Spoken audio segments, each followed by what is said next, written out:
Hello, in this video I'm gonna show you how you can find your JBL Tune Flex earbuds.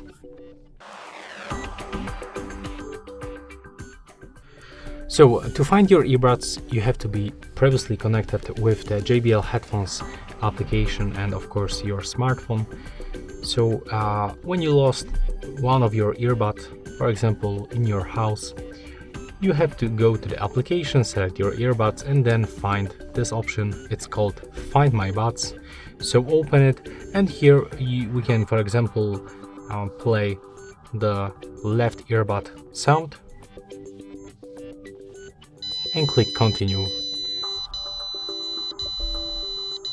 So that's the sound. Thanks to this sound you can locate your left earbud. It's the same for the right one.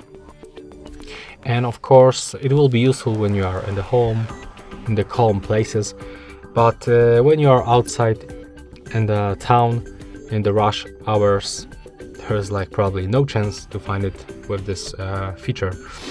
Unfortunately there's no some kind of the location like on the AirPods, so we can basically track them. You can only just play the sound. So that's all for this video. Hope you like it.